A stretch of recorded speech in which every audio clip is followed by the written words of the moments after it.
Olá, seja bem-vindo a mais uma aula da nossa Escola Bíblica da Vila, sim, do segundo módulo da Escola Bíblica da Vila, em que a gente trata de Pentateuco, os 5 livros de Moisés, os 5 primeiros livros da Bíblia, também conhecidos como a Torá. Você que nos acompanha já há algum tempo já sabe, mas eu não canso de repetir. São 2 módulos que nós temos hoje na Escola Bíblica da Vila. O primeiro foi sobre a Bíblia como um todo e agora nós temos um módulo específico sobre o Pentateuco. São módulos de 8 aulas, essa é a 7ª do segundo módulo, o que significa que o primeiro módulo já está concluído, está numa playlist. Se você quiser assistir inteiro, você pode. Isso vai te ajudar a interpretar a Bíblia melhor, sem sombra de dúvida. Agora, a gente tem um olhar mais voltado para o início da Bíblia nesse segundo módulo, que está chegando à sua 7ª aula. Então, tem outras 6 para você acompanhar. Já falamos de Gênesis, já falamos de Êxodo, já falamos de Levítico e hoje a gente vai falar sobre o livro de Números. Mas não sem antes a gente orar junto. Eu gostaria que você me acompanhasse em oração. Pai amado, a gente te agradece por causa desse dia, Senhor, porque o Senhor é bom. Te agradecemos, Pai, por essa aula também, que ela nos leve a entender melhor a tua escritura, que ela nos leve a compreender melhor os teus desígnios. Esse é o nosso desejo, isso a gente pede em nome de Jesus, Pai. Amém. Bom, você está me assistindo aqui, você vai me perdoar talvez pela voz um pouco anasalada. Eu estou me recuperando aí de uma infecção respiratória, não sei direito o que foi, mas parece que eu já tô bom para gravar, então vamos embora. Livro de Números, a exemplo do que a gente fez com Gênesis, Êxodo e Levítico, eu quero apontar para o nome do livro e como isso nos informa a respeito do conteúdo do livro. Olha lá, de onde vem o nome Números? Da mesma maneira como em Gênesis, Êxodo e Levítico, esse nome ocidental que a gente tem na nossa Bíblia, ele se origina na Septuaginta. O que é a Septuaginta? Explicação detalhada está lá no primeiro módulo. Recapitulação, vamos fazer aqui. Septuaginta foi um projeto de tradução do texto do Antigo Testamento, do texto hebraico, para o grego antes de Cristo. Ptolomeu II, no Egito, dinastia ptolomaica, sucedendo aí Alexandre o Grande, então você já tem aí um domínio da cultura grega no mundo antigo, inclusive no Egito, e como parte desse domínio da cultura grega, que a gente chama de cultura helenística, como esse projeto de helenização do mundo, esse domínio, parte desse domínio acaba desembocando nesse também projeto de traduzir o texto, até então o texto bíblico, texto do Antigo Testamento escrito em hebraico para o grego. Quando os tradutores da Septuaginta resolvem traduzir o texto hebraico para o grego, em especial os 5 primeiros livros da Bíblia, o que a gente chama de Pentateuco, que foram os primeiros, eles foram sendo traduzidos ao longo do tempo, não foi tudo numa tacada só. A Torá foi primeiro, então o Pentateuco foi primeiro. Quando esses tradutores eles colocaram o texto em grego, eles deram nomes para esses livros, e o livro de Números, Aritmoi, foi o nome que os tradutores da Septuaginta deram para o 4º livro da Bíblia, que nós temos hoje como livro de Números. Por que Números para esse livro? Bom, a ideia desses tradutores à época era, de alguma maneira, evocar o fato desse livro ter muitos números. Em especial, desse livro ter um censo. E o sentido do censo aí, ele é dúplice. Tem 2 motivos do censo estar aí. Censo no mundo antigo sempre terá uma utilidade militar. E a gente vai perceber no livro de Números que o tema da militarização, ele é recorrente. Os confrontos, os conflitos, as batalhas, que até então eram algo um tanto escasso na Torá, no Pentateuco. Torá e Pentateuco, os 5 primeiros livros da Bíblia, mais ou menos a mesma coisa, Pentateuco são 5 livros, né, da Bíblia. Torá, a lei, ou melhor ainda, a instrução, né? Isso também a gente já viu, mas não custa repetir. Então, no livro de Números você tem esse censo que tem como preocupação em um aspecto essa questão militar. Você conta quantos homens você tem para poder sair em batalha. Isso é uma das funções de um censo no mundo antigo. Uma outra coisa que esse censo vai acabar desempenhando aí no livro de Números é uma espécie de papel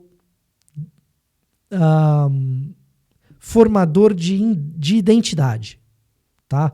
Uma espécie de papel formador de identidade. Como assim? Do que a gente está falando aqui?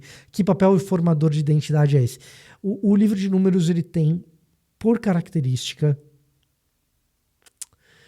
conferir identidade ao povo de Israel. Algo que na Torá ainda não estava muito bem delimitado. Quem é esse povo? Como esse povo é composto? Porque existe uma crise. Esse povo ele não é meramente um povo descendente de Israel, um povo dos filhos de Jacó. Esse povo ele é também um povo que está sendo liberto do Egito, um povo que está saindo do Egito. E que está saindo do Egito junto com outros povos que estão sendo libertos ali, junto com outras culturas ou famílias que estão sendo libertas ali. Basta lembrar do próprio Moisés, o libertador, que é casado com uma cuxita e talvez com outras estrangeiras além da cuxita, mas certamente com essa mulher do chifre da África ali, da Etiópia, que vai ocupar um papel razoavelmente central no livro de Números. A gente vai encontrar essas questões com outros povos dentro da própria contabilização do povo ali. E que identidade do povo é essa?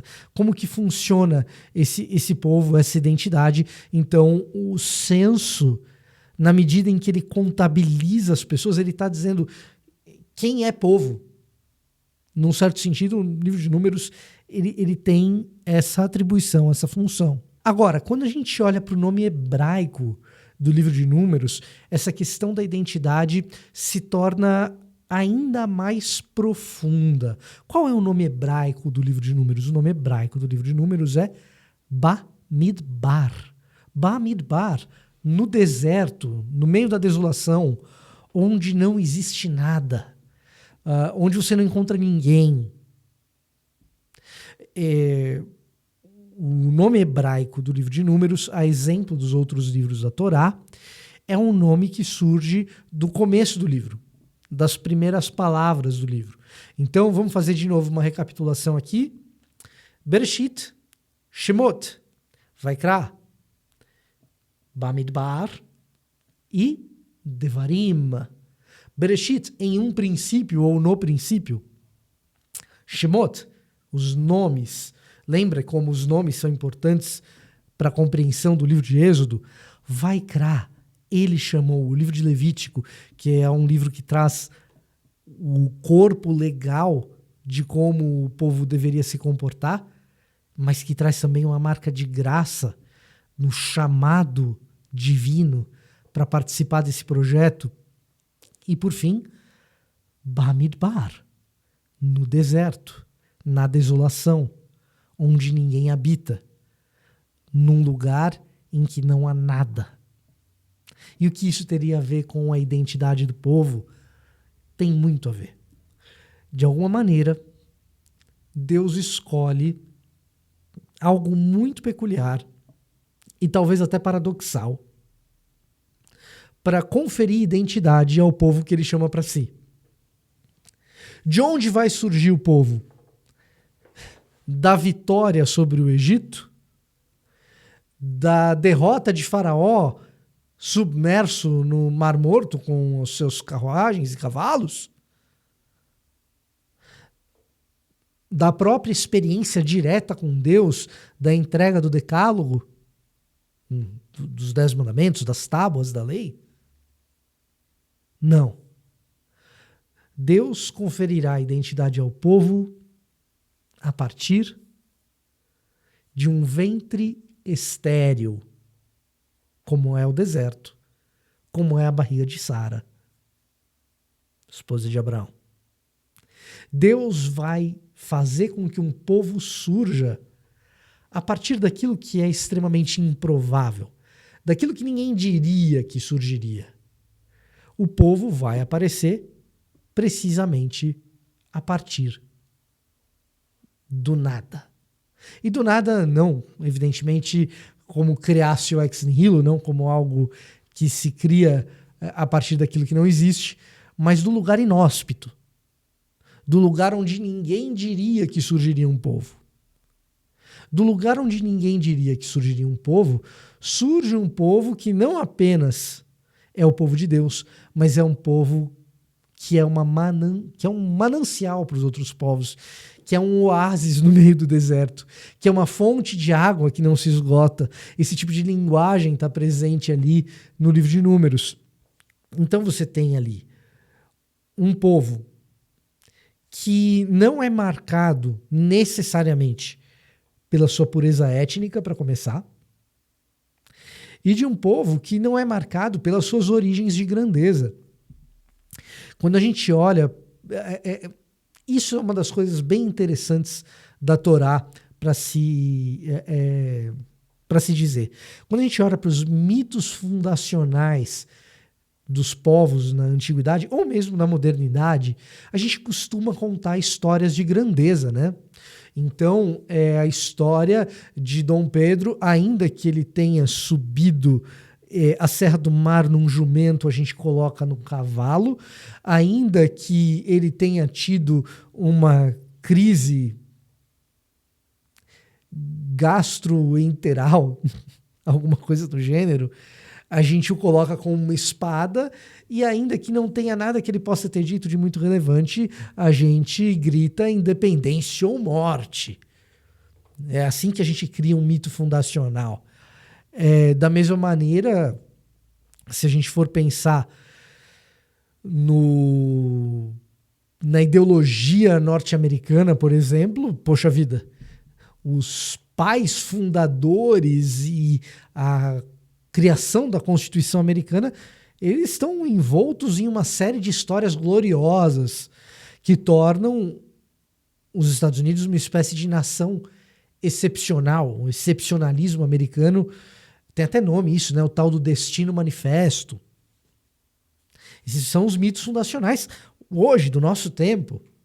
Na antiguidade não era diferente. Você vai ler lá o Enuma Elish, e você tem ali o mito babilônico das divindades babilônicas. Você tem a Babilônia em toda a sua glória, a sua origem gloriosa.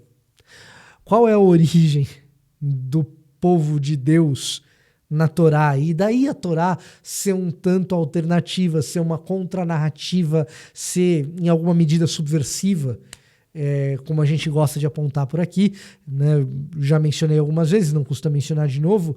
O Walter Brueggemann costuma chamar a lei, a Torá, a instrução, da formação da comunidade alternativa de Moisés. Então você tem esses mitos fundacionais super gloriosos e tal, mas de onde vem, qual é a fundação do povo de Deus na Torá, do povo do verdadeiro Deus na Torá? É a partir do deserto, com histórias de covardia. Quem não se lembra dos espias, uma vez que se conhece os números do nosso exército, diante dos exércitos da Terra Prometida, dos nossos inimigos que estão na Terra Prometida, a gente vê gigantes e não, eu não vou enfrentá-los. Então é a partir daí que começa a se formar a identidade de Israel. E o seu excepcionalismo é de uma ordem um tanto diferente daquele excepcionalismo que a gente tem no Destino Manifesto americano, ou o Brasil é o país do futuro, do nosso pachequismo, talvez ufanista, às vezes, embora nós brasileiros tenhamos também aquilo que se convencionou chamar rodriguianamente de complexo de vira-lata. Isso de fato existe em alguma medida, mas não é isso que forma o nosso mito de fundação, né? Nosso mito fundacional não é o complexo de vira-lata. O que eu estou querendo dizer aqui? Bom, se você quiser pensar que o livro de Números, ele é um livro que ensina a dependência de um Deus que é dono de um destino improvável, embora os nossos números sejam muitos, mas não sejam suficientes, embora o nosso lugar possa vir a ser bom, mas hoje é um lugar duro e inóspito.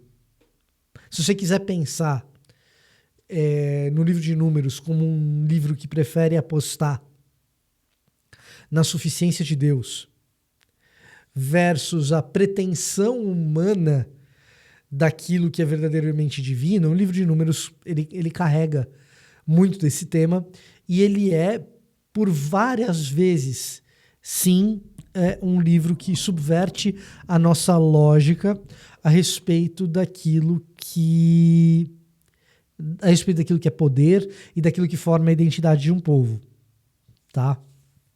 Então, nesse sentido, o livro de Números ele é bastante subversivo. Ah, Vitor, onde a gente encontra essa subversão? Em alguns lugares. Em alguns lugares a gente encontra essa subversão.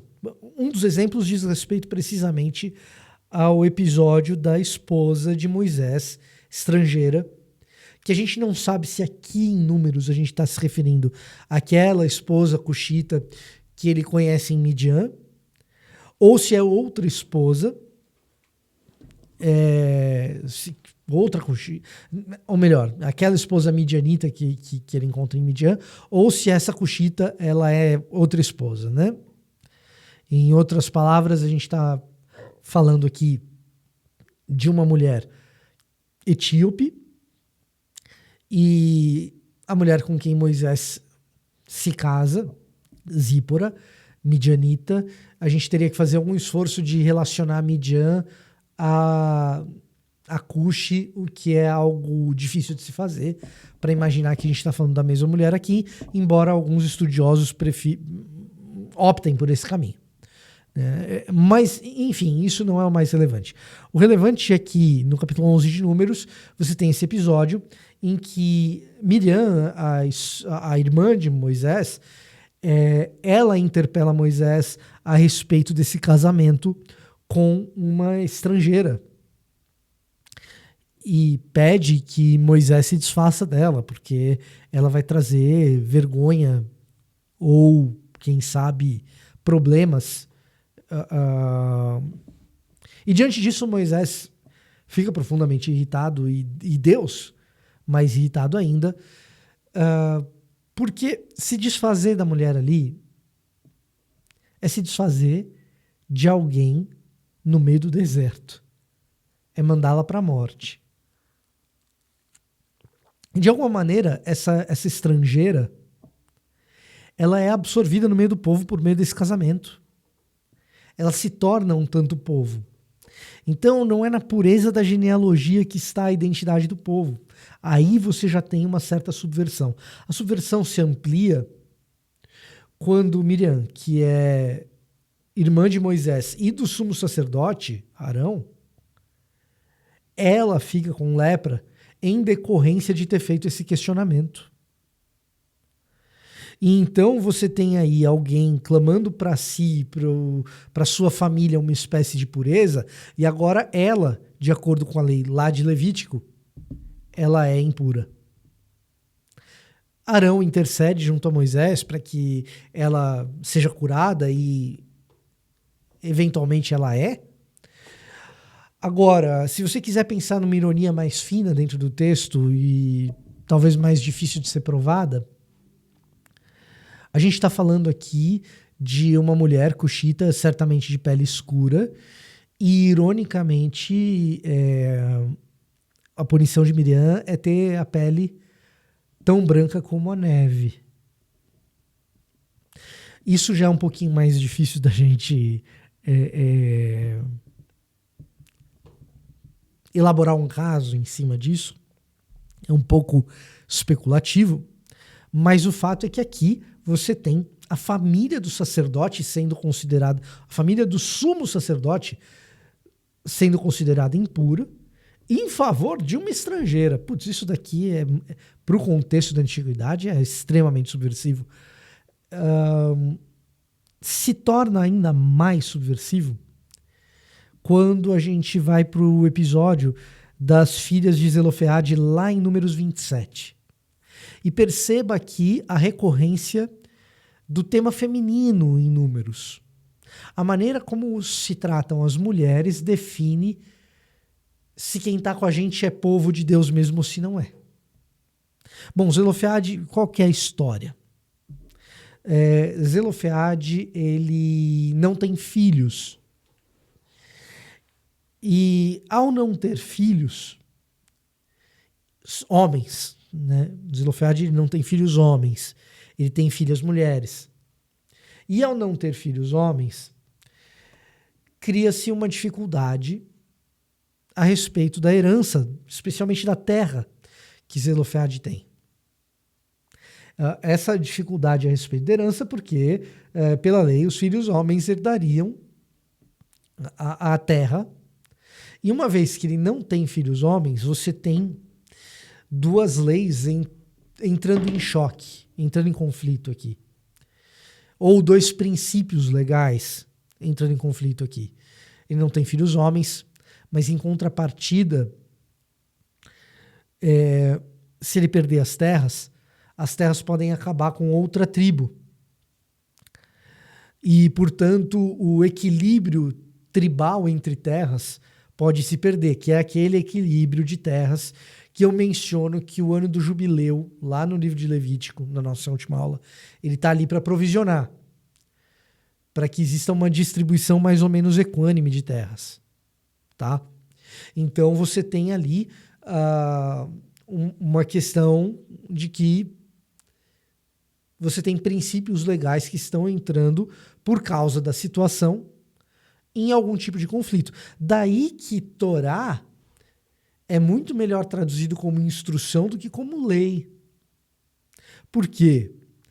Porque aquilo que está previsto em lei é tomado com flexibilidade. Ora pelos juízes, ora pelos reis, que têm a obrigação de consultar a Torá como instrução, mas usar a sabedoria para aplicação disso conforme a situação. Esse episódio das filhas de Zelofeade é um episódio proeminente disso. É um episódio muito importante a esse respeito. Porque ali o código legal, ele se é que estamos falando de um código legal, ele é de alguma maneira ajustado de modo situacional, e daí você ter um, entre aspas, código legal que está sempre sendo ilustrado por narrativas. Porque ali você vai vendo uma certa flexibilidade para que, de acordo com a situação, o princípio normativo que está por trás da lei seja obedecido e não apenas a lei em si. Então o que se faz? Vamos dar as terras para as filhas de Zelofeade, para que se mantenha o equilíbrio de terras. Agora, isso cria um segundo problema. E se essas filhas de Zelofeade se casarem com homens de outras tribos? Você vai ter de novo um desequilíbrio de terras. Então precisa-se de novamente adaptações. O livro de Números, ele é um livro que vai cuidar dessas adaptações conforme o povo caminha por situações novas e diferentes, ainda que o povo não tenha chegado na terra de uma vez por todas. Olha só que coisa curiosa. Olha só que coisa interessante. Mas o povo vai se adaptando a novas circunstâncias. Entre essas novas circunstâncias, a sucessão de uma geração.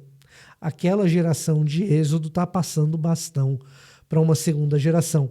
E essa segunda geração, que terá a passagem de bastão, precisa perceber que a passagem do bastão exige flexibilidade para novas situações. Tanto a geração antiga quanto a geração nova é convidada a refletir a respeito dos princípios normativos da lei para se adequar às novas situações. Isso poderia nos ensinar muito como igreja. Quantas são as passagens e momentos da gente como igreja que a gente se solidifica em torno de determinadas tradições sem aprender que situações novas pedem que a gente olhe para os princípios por trás das tradições para que com flexibilidade a gente se adapte formando novas tradições com os mesmos princípios. Então você tem aí uma elasticidade e flexibilidade numa passagem geracional, lições de liderança e a respeito da identidade de um povo que é criado no lugar mais inóspito e improvável e que demonstra como um espelho do livro de Êxodo a sua contínua desobediência e Deus a sua contínua misericórdia. Então lembre-se,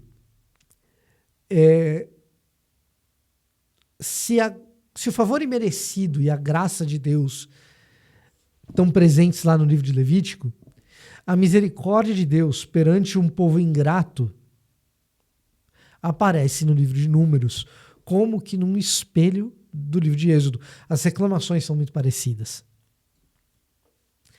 Ler o livro de Números em paralelo com o livro de Êxodo é fascinante, porque muitas vezes os mesmos problemas estão sendo evidenciados, mas agora com esse foco. Quem é o povo? Fundamentalmente, a gente vai perceber uma diferença cultural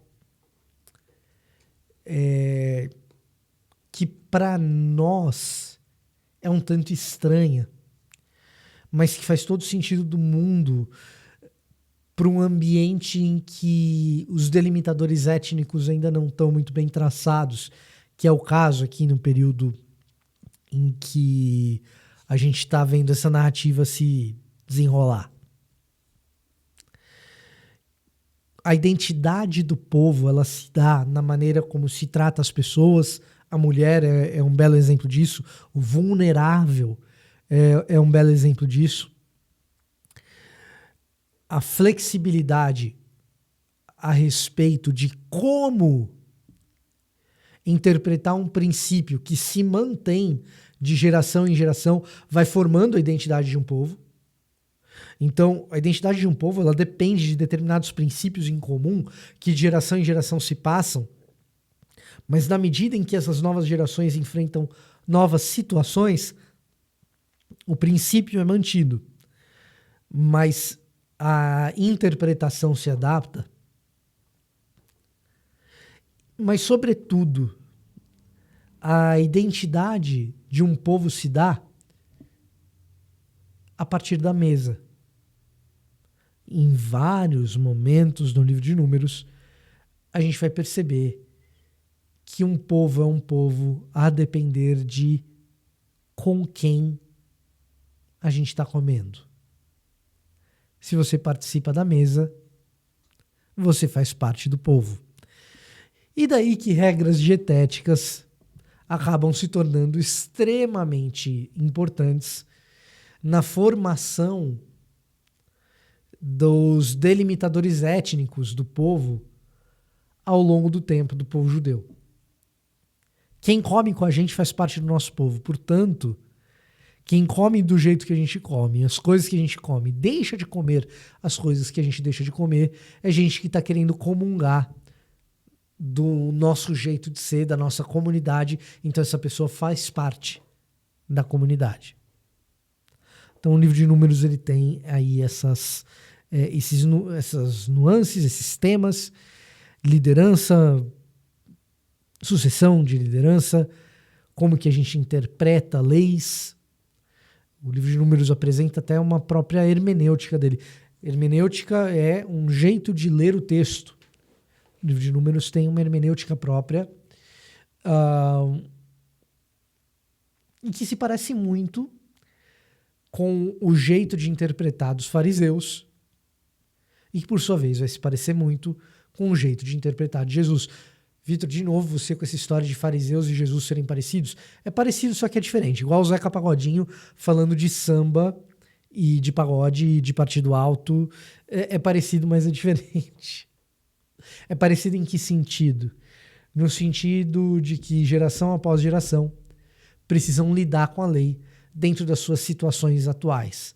Agora, a interpretação que os fariseus darão e que Jesus dará, essa sim entram em conflito lá no primeiro século. Mas o fato de enxergarem a necessidade de novas interpretações a partir das situações que se colocam novamente, isso aproxima bastante a hermenêutica de Números, da hermenêutica dos fariseus, da hermenêutica de Jesus, da hermenêutica dos profetas.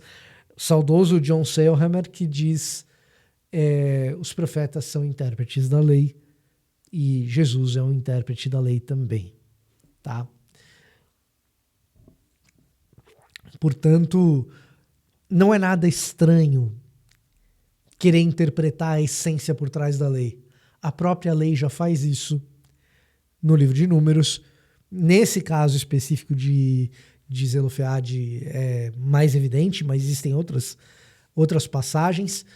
E nesse sentido, o livro de Números ele está em consonância, em harmonia com aquilo que o legislador da Igreja Presbiteriana preconizou lá na Confissão de Fé de Westminster, dizendo que a Bíblia interpreta a própria Bíblia.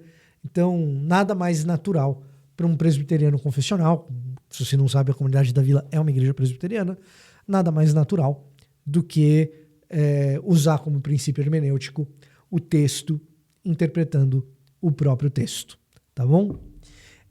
Esse era o meu recado nessa aula aqui. A aula que vem nós temos Devarim, Deuteronômio.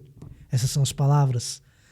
A lei, de novo, ou quem sabe, outras leis. Deuteronômio vem aí. Então, semana que vem a gente se vê mais. Todo sábado, 11 horas, a gente tem a nossa Escola Bíblica da Vila. Você pode aproveitar, assistir as outras aulas. Eu vou ficando por aqui. Até a próxima. Deus te abençoe.